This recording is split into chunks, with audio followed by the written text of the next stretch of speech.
Hey guys, welcome to KitchenTableMeta. Just want to take a quick second before the video starts and do a little shout out to TCA Gaming. I'll tell you, a friend of mine drove about 5.5 hours up to Hildebrand, North Carolina, where the shop was located, and we couldn't have had a better time. The staff was friendly and knowledgeable, the play area is spacious and clean, and they had a wide range of products. They had Pokemon, Yu-Gi-Oh, Magic, Dragon Ball Super, and even the Final Fantasy card game, which is extremely hard to find locally, so it was really cool to see it there. We also found out TCA Gaming is one of the largest sellers of Pokemon singles on eBay, so if you play Pokemon, definitely check them out. I have all of TCA Gaming's information, including the eBay store in the description, so check them out after the video. And remember guys, it's really, really important that we support a local gaming store, because without them, we wouldn't have a place to play. So thanks a lot guys, and enjoy the video. Hey guys, how's it going? Welcome to round 2 of the TCA Gaming Store tournament. I am playing Vegeta hand destruction on the left, and my opponent, Chris McKinney, is playing red-blue Vegeta on the right. And so we're going to get things started here. Turn 1, I'll play out the 1-drop Broly, Dawn of the Rampage. Now, Broly the Rampage is, again, a core part of this deck. And, right here we're going to see, we look at the top 7, try to find another Broly, and we whiff. Now, this rarely happens, but it's really cool that it happened against one of my really good friends. Chris has actually traveled up to the tournament with me, and he's playing the red-blue Vegeta, which is another deck that we created together. And in my opinion, is if not the best deck, one of the best decks in the format. It's very strong. It's cool that it can kind of go between control and aggro at the same time, which is really neat. Right here, Chris is just waiting for me to draw my card off of Vegeta so he can continue his attack. So here we go. He's attacking his Vegeta and my Vegeta, 10,000 to 10,000. Now, the cool thing about this matchup is it's, kind of aggro versus control. I would actually say maybe the red-blue Vegeta is more mid-range, but the really cool thing about this matchup is, he wants to damage me. He has to do damage to me early. If he doesn't, and he, tries to wait me out, my end game is much better than his, and so he has to put pressure on me. And so, I'm just going to let him hit me, and that way I can flip sooner than him and kind of get my discard plan, going. So the funny thing is when he lets me do my plan, I kind of, let him do his plan too. So it's a really fun matchup because we both kind of get to do what we want to do. And so turn 2, we're going to go into the objection plan. And this time we actually get a green mana to play down, which is really good. So that way we can continue the combo if we want to, which we do have another Broly. We're going to look at the top 7 again. And this time, instead of bricking, we actually get every single Broly we could possibly play off the top here. And so I'm just going to go with the normal 5-drop play. Now, there could be an argument made to maybe get the promo here, but I know Chris's deck, and I know that he has no, he's not going to play any early threats against me. And the reason why is because if he does play early threats against me, it gives me a target to attack once I awaken the next turn. And it kind of gives me just free card draw. So the way it is now, if I want to get my card draw off of Vegeta, I actually have to attack his leader and help him flip. So Chris is playing this beautifully by not giving me threats to play. So I know that, and I'm just gonna go to the 4-drop or the 5-drop Broly. So here again, Chris has a very awkward play because, he, like I said, he doesn't want to play out threats, and so he's just going to attack me again, 10,000 to 10,000. Now, this does, flip me the next turn, but, when you're playing against Vegeta, it's always good to do that. However, I do want to save a card, so I'm going to kill one of my Brolys. I only have one combo in play. I'm sorry, one combo piece in play, and so I'm going to save my, I'm going to use my Broly because I can't really use him anyway, and that way I can draw this card instead of having to discard it, which I think is pretty important in this matchup. Now, there could be an argument made here just to take the hit, but, to me, I thought, saving that one card could be very important. And so this is a big turn for us. This is our awakening turn. This is always the turn that I feel like this deck is super strong, and that's again why I think objection is so strong in the deck. So we're going to use Vegeta's ability to draw a card, awaken, draw 2 more cards, and then we get to attack if we'd like into the other Vegeta and draw another card. So that's actually 4 cards we get to draw in one turn, which is absolutely bonkers. Okay, so here we're going to evolve, playing Rampage, Life Form, Bio Broly. This makes our opponent discard 2 cards. And so, Chris has a heck of a hand here. You can see he has a lot of defensive cards and a lot of offensive cards as well. Now, it surprises me here that he's discarding the 4-drop Frost. In my opinion, it's one of the best cards in this matchup. And me and him actually talked about this after the game, but it's actually the card that scares me the most in this matchup. And then I don't attack here because, again, I want him to stay at 6 life. I don't want to, put pressure on him.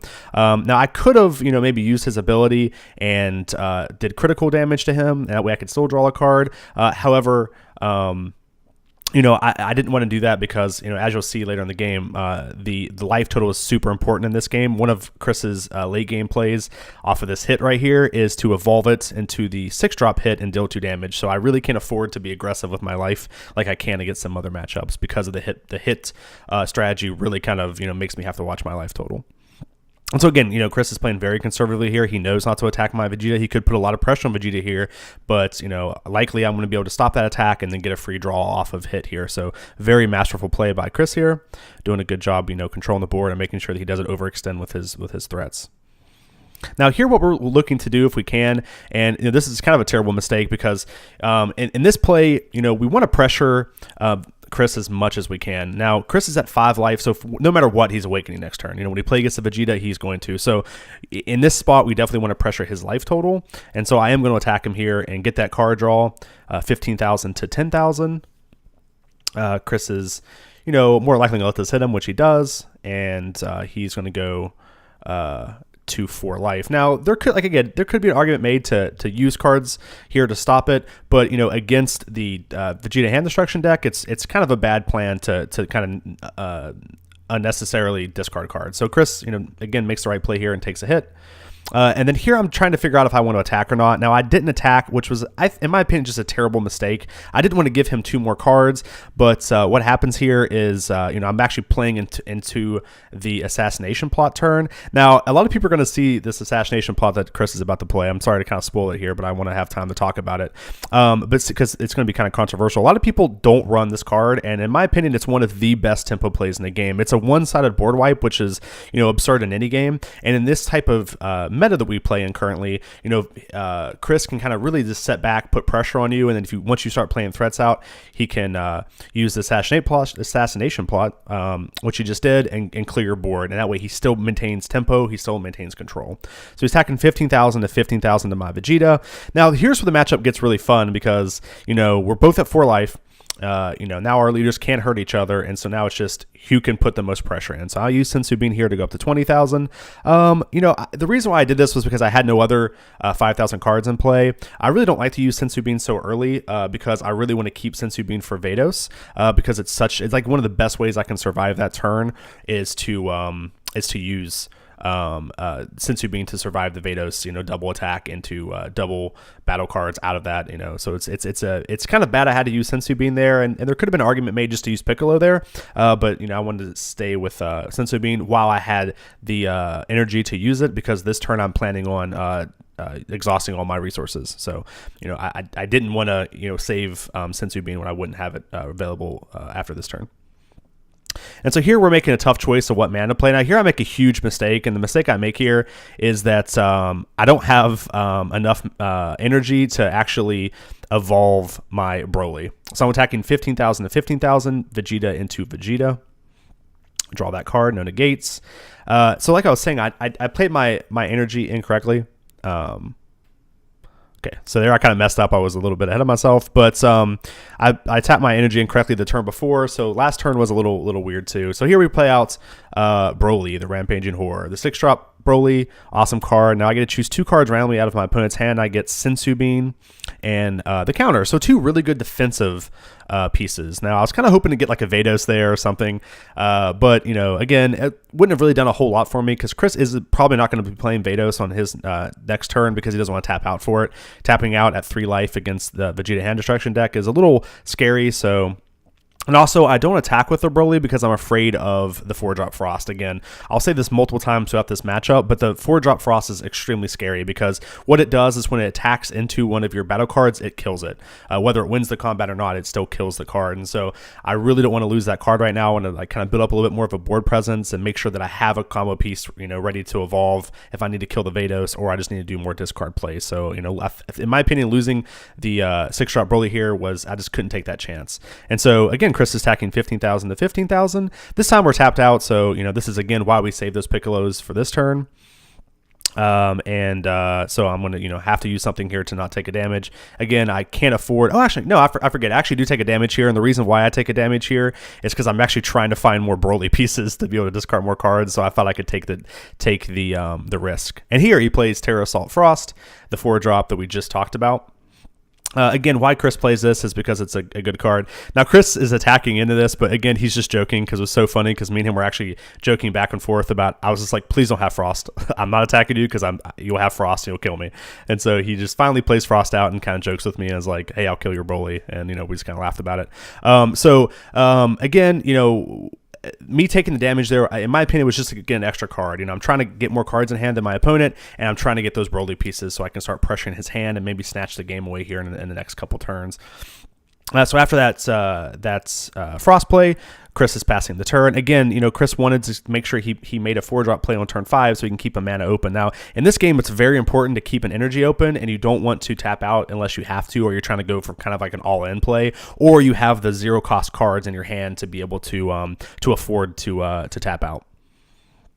Okay, so here we're attacking 15,000 to 15,000. All right, here Chris is just kind of looking through his hand, trying to figure out what he wants to play. I mean, the fun part about this matchup is, both players are playing Vegeta, both players are awakening super fast, both players are drawing 2 cards a turn. It's just super fun, and you have to figure out a way you want to save your life. So Chris is deciding to use Senzu Bean here. The Senzu Bean does last the duration of turn, knocks him off to 20,000, makes him win that combat.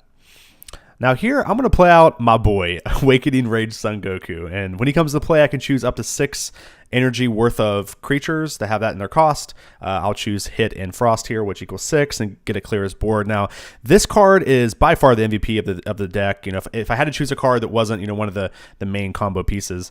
And I only read 1 in my decks. The fact that I got this card is extremely lucky on my part, and Chris was right to not play around it. So I'm attacking 25,000 to 20,000, Son Goku into Vegeta.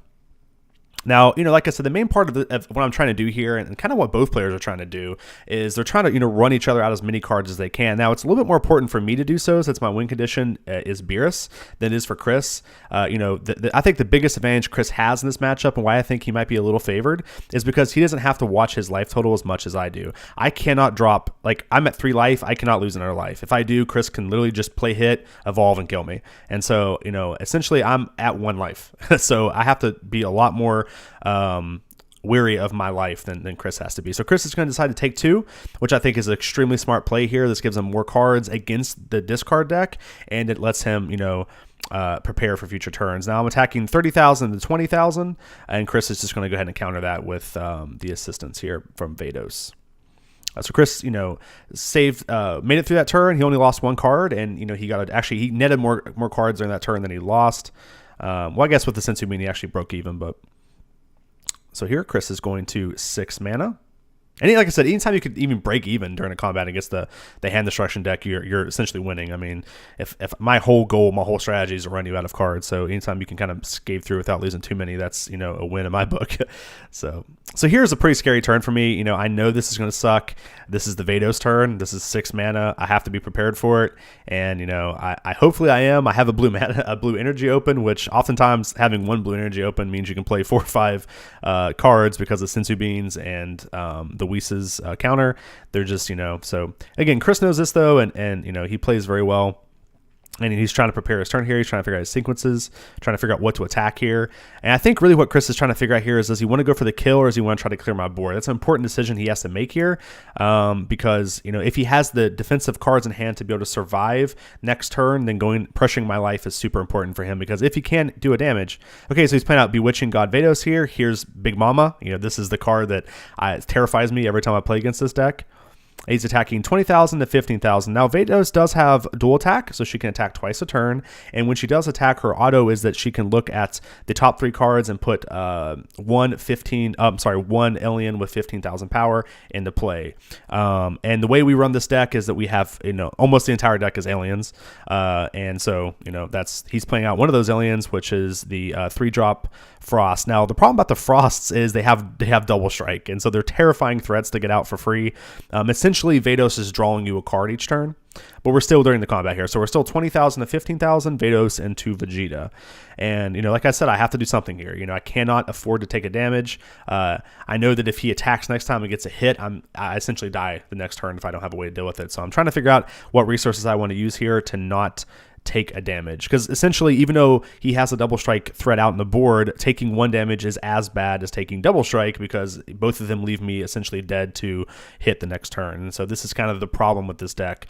Now, if I want to do a kill turn next turn, then I'll just let it hit me and just try to prepare for that kill turn. But unfortunately, I'm going to have to use Piccolo here and go up to 25 to beat the Vados attack.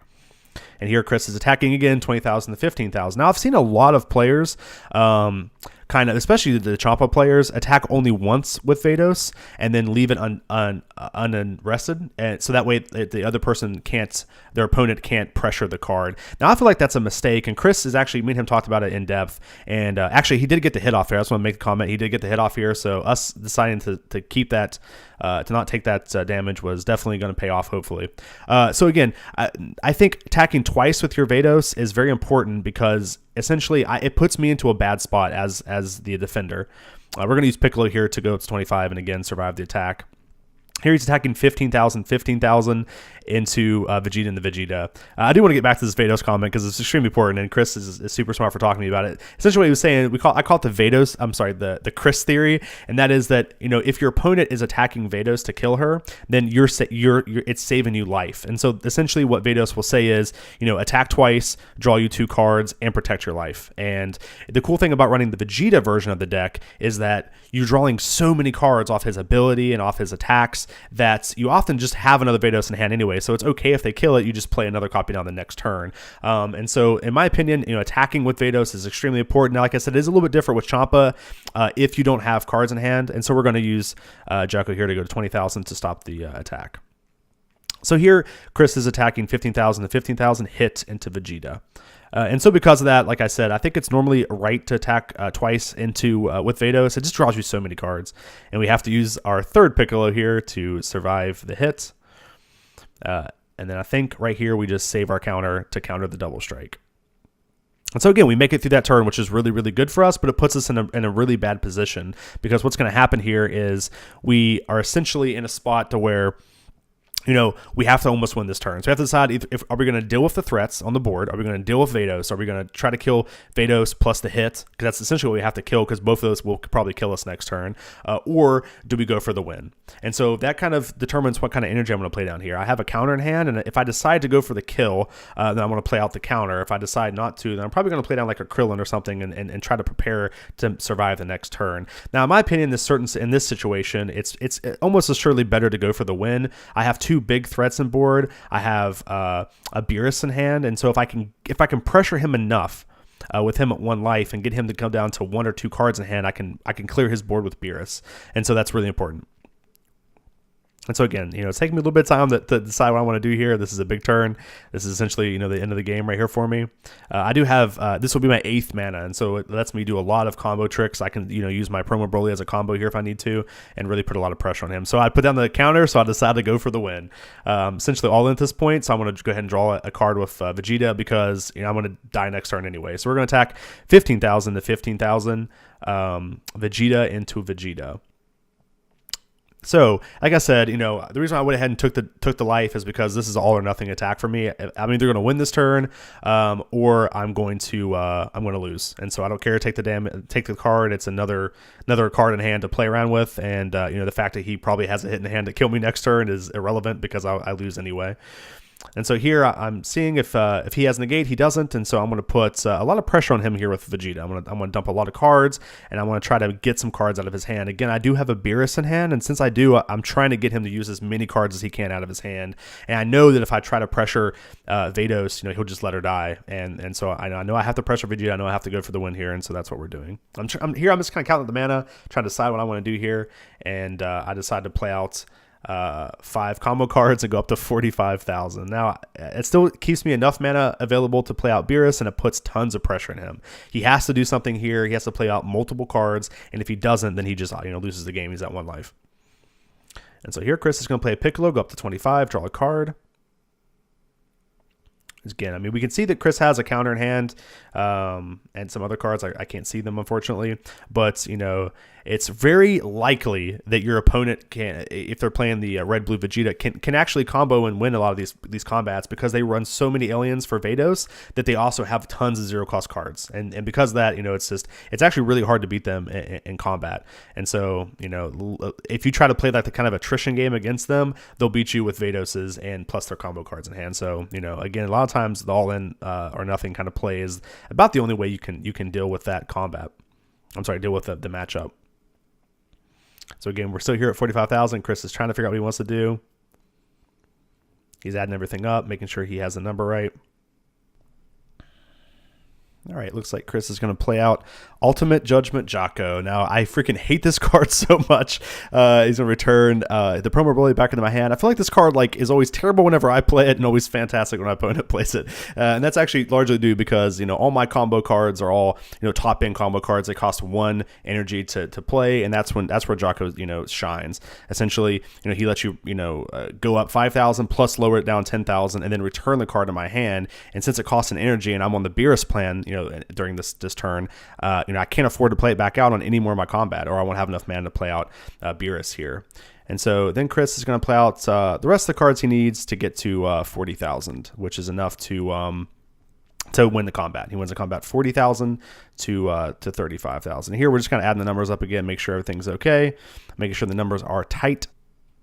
Now, it looks like we're going to lose this combat, which might seem like a bad thing, but in actuality, it's actually really good for us. And the reason why is because we got so many cards out of his hand that our Beerus win conditions looking more and more likely. I think after this combat, Chris goes down to about 3 cards, which means we need to get 1 more card out of his hand to make Beerus a win-win condition. Essentially, whether he discards the 2 cards or not, either way, he won't be able to win.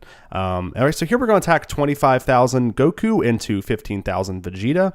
Now, I want to talk really quick about what Chris does here. I want to make sure I have enough time to talk about it. Essentially, he's going to counter the attack here. But what the red counter does is it lets you untap one of your battle cards, and he's going to choose Frost to untap. And that may look like a misplay. You might see that and be like, why didn't he choose Vados? And the reason why is because Chris has nothing in his hand to be able to stop my Broly in attacking his Vegeta, and so he's going to choose to try to bait me into attacking his Vados here, which was a brilliant play. It shows his knowledge in the matchup. But unfortunately, I have the Beerus plan, so I go ahead and just attack 30,000 to 15,000 because I actually don't have to win this combo. I just have to get at least a card, at least 1 card out of his hand.